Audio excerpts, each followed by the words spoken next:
Greetings, mortals. Sabotage 66 here, and things are going to get a little bit different tonight. It's just Redeemer and I, and we're going to take you on a little trip.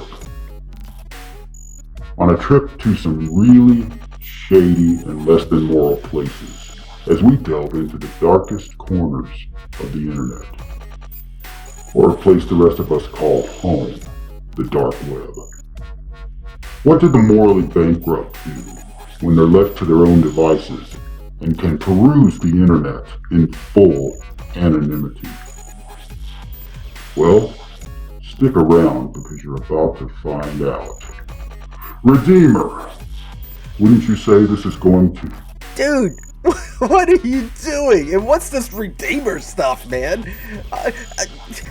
Get rid of the call signs. This is not an episode on Anonymous. This... Wait a minute. What?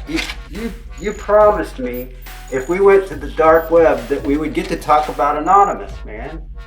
But this is about the dark web, not about Anonymous. We have to start somewhere. So let's just dive into it. Put your mask away.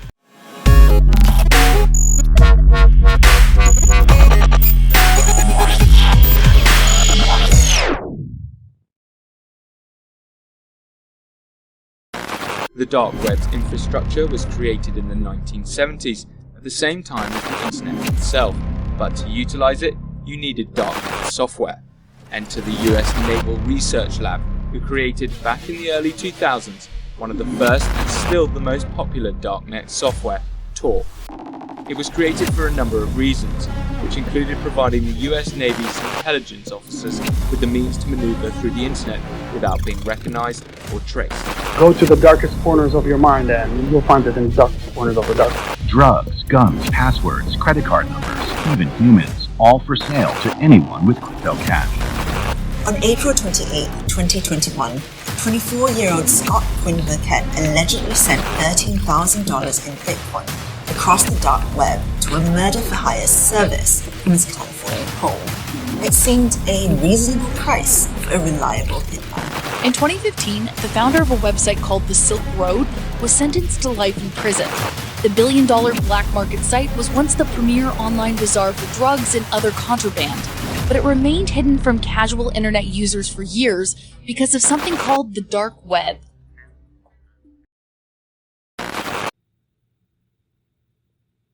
Oh, dude. What?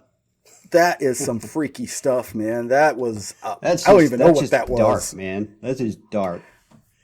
Oh, So, hey, Yeah. welcome everybody. Welcome to the Cyber Distortion Podcast, episode 4. This episode will be focused on the dark web, which you just heard about in that B-roll that was quite frightening. I think it might have taken a few minutes off my life, to be honest.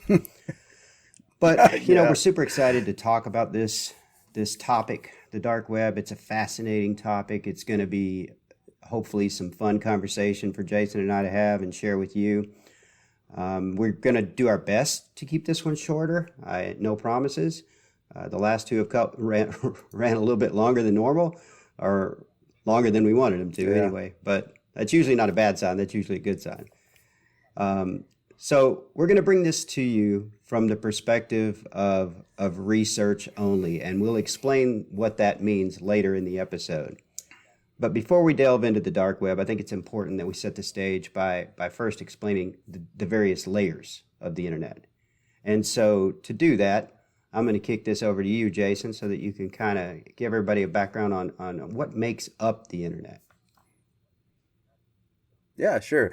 So, you know, it's great to think about it from that standpoint, Kevin, because really when we think about the internet, we typically think about it in terms of this electronic communication, like the phone system. It just works and we connect to whoever we want to connect to and everything's good.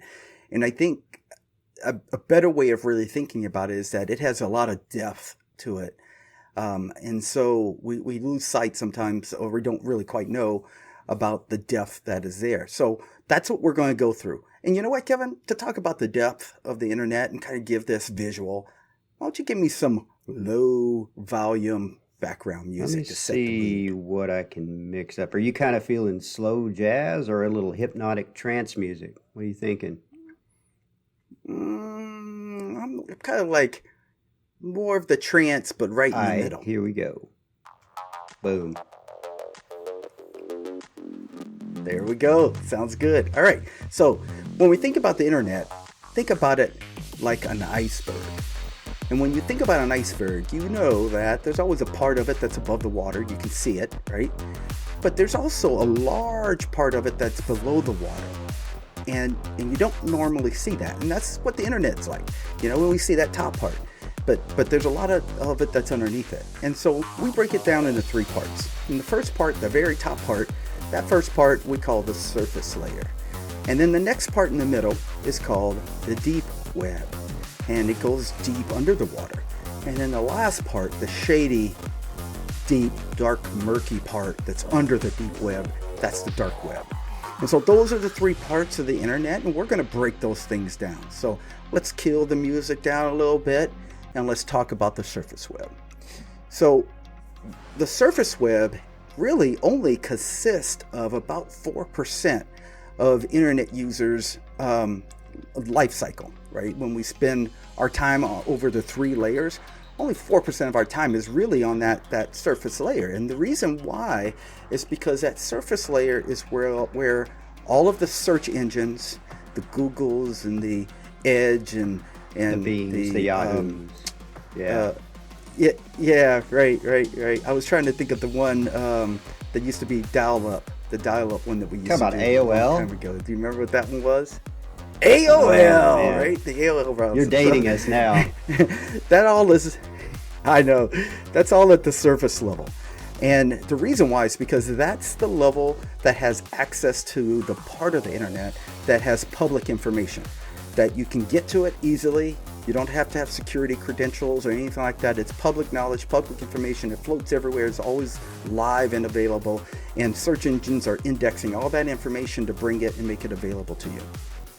But the next level down underneath that is that deep web. And so Kevin, why don't you tell us a little bit about how that works? The middle layer. So the middle layer is actually the most commonly used layer, whether we know that or not. Every one of us uses it probably every time we get on the internet. If you think about things like banking transactions, you're using that deep, the deep web, they call it. This makes up about 90% of the internet. And if you think of the different ways that the deep web is broken up, it's based on the things like you mentioned, Jason, that can't be indexed. So you think governmental records, you think medical records, you think legal or financial type records, academic databases, those kind of things. And while we all use it every day, typically the big difference between indexable information that you can just browse to in the web freely and non-indexed information is that typically it's hidden behind some type of authentication page. You need credentials to get past that door to get into this information. So everywhere where you've ever had to authenticate or log in typically contains some of that deep web information. So I think I mentioned 90% of the internet lives there. So if you think about that and the surface web, now we're up to about 94% of the internet. But now let's talk a little bit about that last 6% and what that level is. What is that? Yeah. That's the level that we're talking about tonight. That is the dark web. That's where, and I when I think about the dark web and I think about it in context of this iceberg and how deep this iceberg can go, it brings up this vision of being in the deepest, darkest part of the sea. And you always see those pictures of the deepest, darkest part. It's so deep, hardly anyone ever goes there, and no one really knows everything that's in the deep, dark part of the sea, right? But there's things underneath there that we haven't discovered yet. It's that kind of eerie, murky stuff, and that's what I think about when I think about it. And what the dark web really is, it's that layer of security that also creates anonymity for an individual. It's a place that originally was built for privacy and security, right? So that you couldn't be tracked. The Navy built it, and the Navy did it so that they can carry out actions on the internet and not really be able to be tracked, or even be able to do communications with each other and not be able to be tracked. And so, as always, you know, when people discover things like this, they learn other methods for its use, and so it kind of has a combination of uses. It has a deep, dark side to its use, because with anonymity, you can do a lot of shady, illegal things. But it also has a legal side to it, a side that is just like all the rest of the internet. It's the only purpose for that is so that people can do things and not, you know, worry about being tracked back to you, or for people to understand or figure out your identity. And really, if the surface layer is 4% of our activity and the deep web is 90% of our activity, the dark web is 6% of our activity. And that's the breakdown of the internet in layers and depth. But let's start and go a little bit deeper into some of the types of activities that we see, Kevin, in the deep web, right? In the dark web. Let's go through some of that. What are some of the activities you that talked we see? about the dark web, you know, being a place for shady activity, and of course, with anonymity, usually breeds that kind of thing. But still, over 50% of the activity is legal. So, you know, but let's not talk about that. Let's talk about the scary, seedy stuff first, right? So this part of the internet, which has actually been around since the 60s, and it was created in the 60s, it was called ARPANET originally. You know what ARPANET stands for, that acronym? Yeah, so Advanced Research Projects Network. Advanced Research Projects Agency Network. I believe that's what it stands for. And it was created as an experimental area where you could use it for networking, computer networking. The idea there was behind, you know, sharing information without having to have an established phone connection from one system to the next. And it was the forerunner to what we call today the internet, and ultimately the dark web. So dark web didn't really come around until the 1990s. And like you said, Department of Defense had the U.S. Navy Intelligence Agency and combination with another agency developed it for anonymity and encrypted the activity that happens out there. So, you know, to access it, you need special browsers. You've got to use what they call is the Onion router system. They call it Tor. It stands for Tor. But you go download a free browser called the Tor browser, and that's how you actually access these specially encrypted pages. Now, Tor standing for the Onion router. The Onion router. Yeah, there's actually over right now today. There are over 65,000 websites ending in the .onion extension, meaning they can be read by the Tor browser. So there's 65,000 websites or pages. Mm-hmm.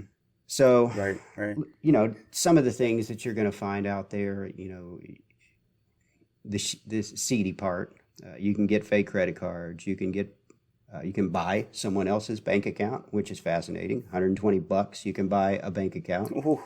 And they say that any of the bank accounts that you buy are going to have at least a balance of $2,000. So if you've got the you know, the cojones to go out there and try to get that money, you can buy that. So $20, $120. Yeah, if you're willing to risk, prison, somebody else's money, no big deal. But you know, that's out there. Fake credit cards. So that you could buy fake credit cards on some of the marketplaces. Over 85% of what makes up the dark web is marketplaces, and so that's usually where a lot of the seediness comes into play.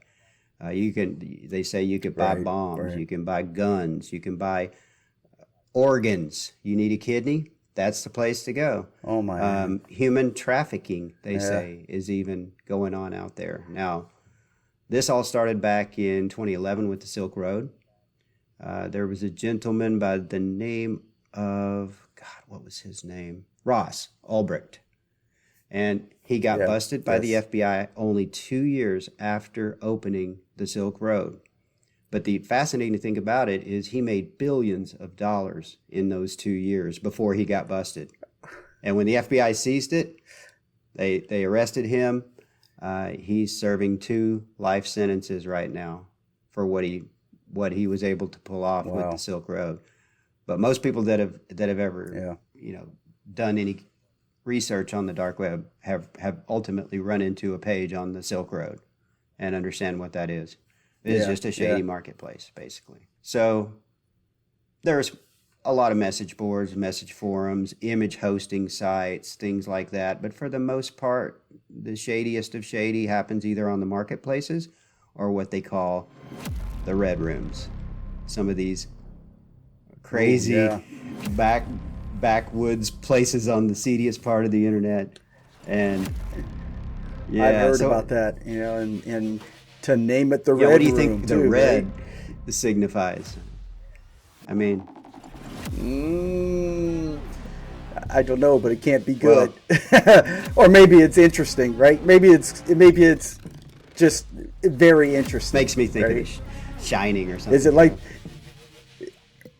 It makes me think of like the red light district, or something like that. Well, supposedly that's the type of place you would go if you wanted to like witness people being tortured and stuff like that, which happens supposedly on the dark web. So crazy stuff. Wow. In the clip it said, in our B-roll, it said, go to the deepest, darkest place in your mind, and you can find it on the dark web. Oh man, do you think about that? And it's saddening that even exists, right? That there's technology out there that was built for good purposes that is also being used for extremely horrible purposes. Yeah, that anonymity breeds that kind of thing. Yeah. But, it's not all bad, right? We did talk about some really harsh things, but it's not all bad because it is not illegal to actually be not at all. on the dark web or to access it, or even to download the tools to access it. All of those things are legal. The activities you partake in on the dark web, that's what makes it illegal. And so there are plenty of legal activities that you can also participate in. In fact, there used to be, and I hear that there still is, things like book clubs that are done on the dark web, or groups like user groups. Yeah. The old Usenet because stuff back in the day. Yeah, right. Or even think about Alcoholics Anonymous being on the dark web, right? Wouldn't you? I mean, because the whole point is for you to be able to participate and communicate with people without people judging you or putting a label on you or creating some fake information about you because of what they see or hear.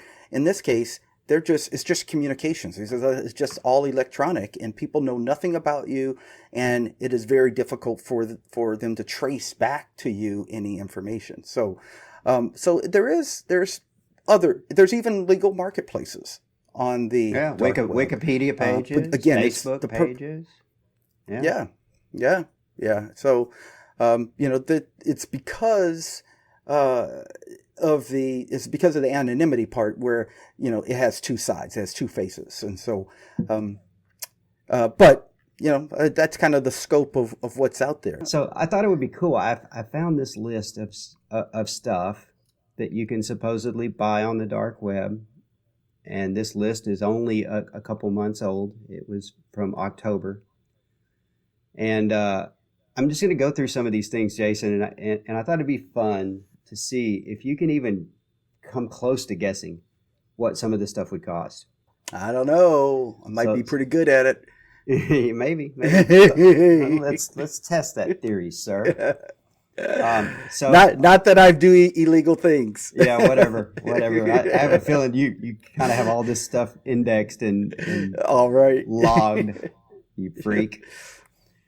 All right, so let's say you want to use PayPal to transfer from a stolen PayPal account anywhere from $1,000 to $3,000. So the balance on the PayPal account is going to have anywhere from $1,000 to $3,000 in it. Okay. What do you think? Okay. What do you think it would cost you to buy access to that account? $50. You're low. $320. Wow. $320. So see, that threw me off. That threw me off because the regular bank account you said $60. So yeah. Hey, these people are gouging people. What can I say? Okay. So they are criminals, after all. Yeah. What about a U.S. driver's license? High quality. What do you think a high quality U.S. driver's license would cost you? Fake license. Is it? Oh, it's fake. Okay. Well, it's fake. $25. $25. It's going to have your picture on it, so it's going to look legit. Okay. All right. So maybe $125. Man, you are insulting their ability to create quality products here. Come on. Come on. $550. Oh my gosh. Come on, man. Okay, I'll get the next one right. I get the next one. Yeah, okay. How about you're that college student. You're hungry to get that perfect job right out of college. You're going to lie on your resume and say you went to Rutgers State University, and you're going to present your university student ID card. How much? I did. I have an ID card. Yeah. Okay. Well, Cambridge, Yale. I might have bought it off the dark web. No, I didn't. I'm going to say $3,000. Oh man, you can get one so much cheaper. $70. Really? $70. Oh man, you're throwing me off, dude. I know these prices are freaking all over the place here. To be honest, I know. I can fake my college education for $70. Yeah, right. But if you want to drive across, if I want to get a driver's license, it's going to cost you a lot more than that. Hey, you can buy beer with that though. Yeah, it's true. You're paying for the ability to buy your own beer at 20. Yeah. Not that I ever did that, nor do I condone that. Yeah. Wow, Kevin. Kids, that's stupid. You're the shady one. Don't do that. Okay, how about a passport? U.S., Canada, or Europe passport? What do you think of passport? Okay, I'm going to get this one. I'm thinking about it. $2,000. Final answer. That is very close. $1,500. Oh, yes. That's a dinger. I got that one. I'm going to count that one. I give you, you're within a range. I'll give you credit. Okay. All right. This is interesting. You get into both hacked social media accounts, which I'm not going to touch on those, but I am very interested in this, buying followers. So these are fake followers for your social media account, which obviously boosts your rating, as far as marketing is concerned. So how many, or what do you think it would cost you to buy 1,000 Instagram followers? Yeah, it's interesting too, man. $1,000. You're going to be shocked. What? $7.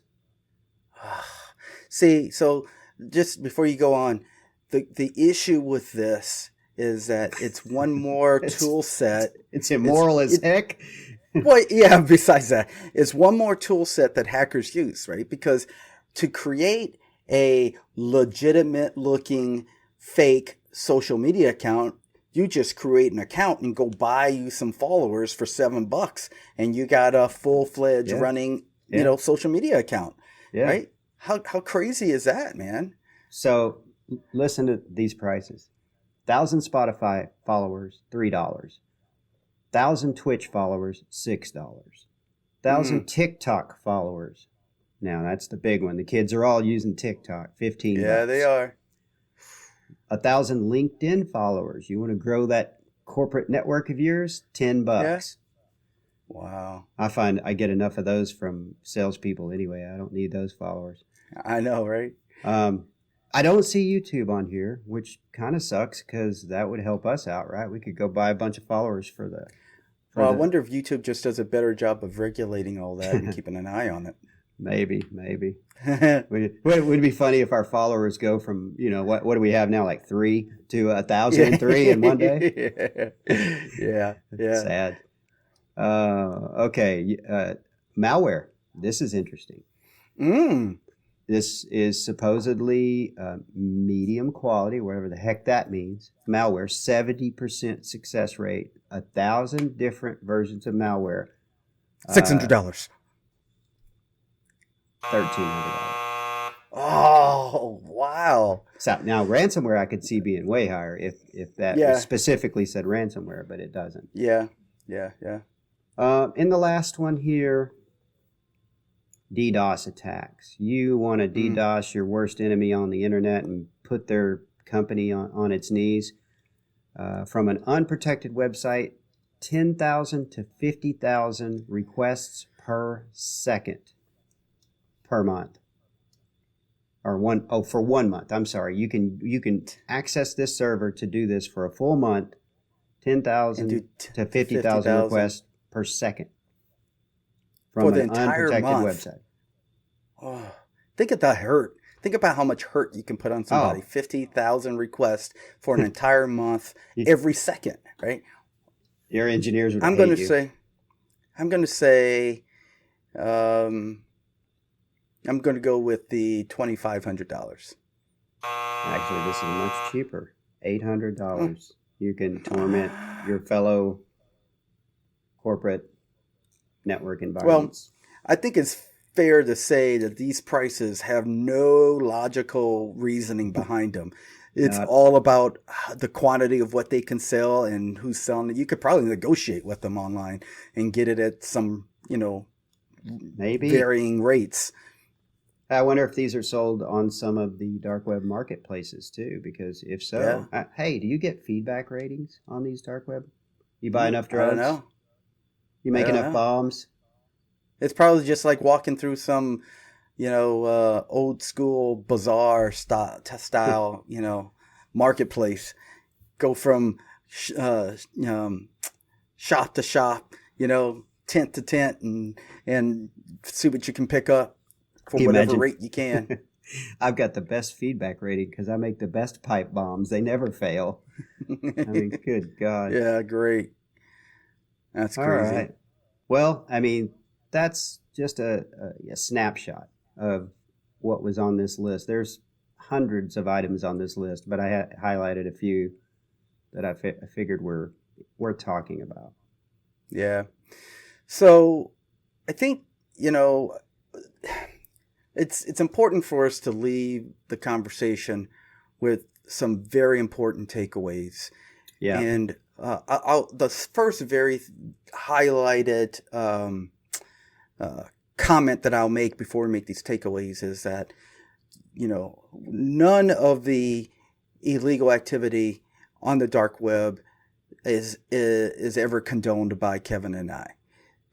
The dark web in and of itself, and the conversations that we're having today, is to inform you of the scale and the scope of what the dark web is about and what happens on the dark web, so that you have more information than you had before you started listening to this podcast. And the purpose for that is that two things. One, so that in your daily life, you are aware of the potential of where your data, your information could be going and how it could be used. Because every one of these aspects that Kevin went through represents an opportunity for someone to steal either your data or your credentials and then turn around and use it for one of those Instagram followers in a combination of things that they can mix together to make a unique ID, or to sell your data to get some more money so that someone else can support their political war that they're trying to fight somewhere, right? Or buy a few more bombs or some weapons, right? Launder, Or whatever they're launder going a to little do. bit more Bitcoin. Yeah, I mean, the economics in all of it is everything that happens on the dark web is an important factor for us all to remember, because the more we keep ourselves safe, the more we restrict the ability for those things to start to happen on the dark web. So wanted to keep that as a high level oversight to this conversation. Yeah.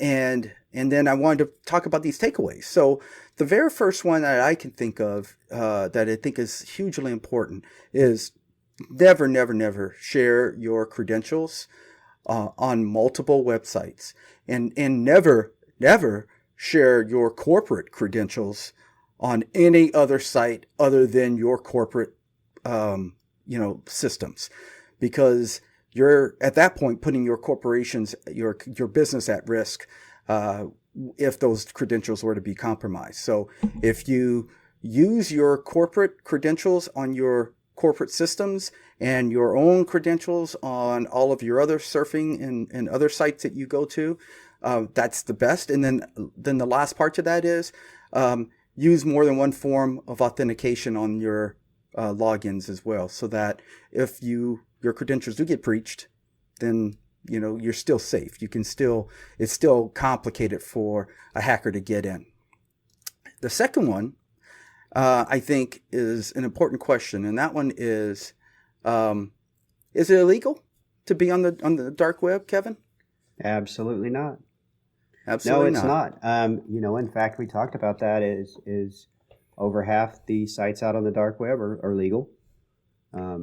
Is it so? So the answer to that is no. Is it safe? No. And I say that so that if you're considering going out to get on the dark web just to browse around or just to research some of this stuff on your own or just check it out, do it with caution. Always use the encrypted browsers that are out there. The Tor browser is probably the most popular. It's not the only one, but it's the most popular. And there's a little bit of built-in safety in that browser itself, in the fact that you are encrypted. But you want to make sure that, an even added layer of security to that would be to do it through a VPN. You want to make sure that, you did have the double encryption at that point. And make sure that your endpoints or your computers are running good endpoint protection, virus and malware protection that's up to date. That's key. Yeah. And you're going to always want to make sure that your operating system is up to date on the latest security patches, because if you're not, you're already at a disadvantage. Right out of the gate. Important point. Very important point. Those three things. Don't take it lightly. The Tor browser uses multiple servers to create a whitewashed trail so that you can't be tracked as easy. And a VPN on top of that just helps secure things so that they can't pinpoint your IP address and track you back to a location. And then if something was to happen, as Kevin was saying, you got endpoint protection that can help at least alert you to the fact that you just put something on your machine or download something on your machine that could be harmful to you. So you have something in place. Just real quick on one of the first points you made, Jason, regarding using corporate credentials out on the web. We can't stress that enough.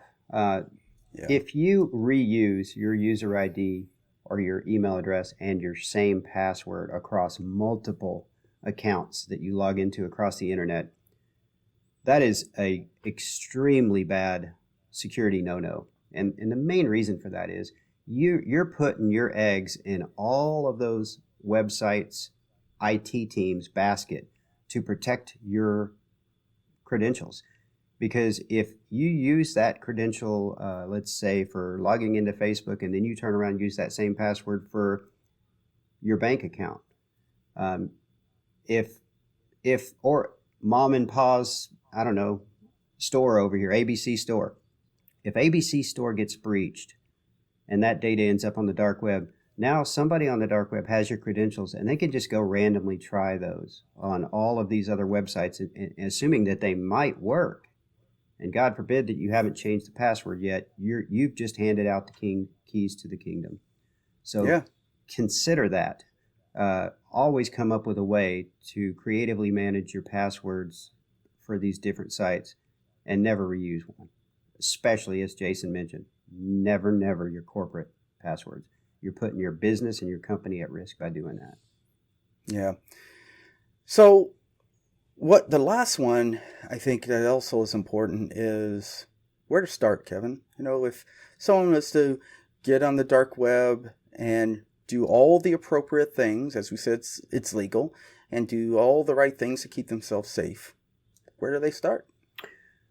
Well, through my research, I've identified a few websites where I think you can do that, Jason. You think about Wikipedia on the internet, you can go research a lot of things through Wikipedia. There's a hidden wiki on the internet or the darknet.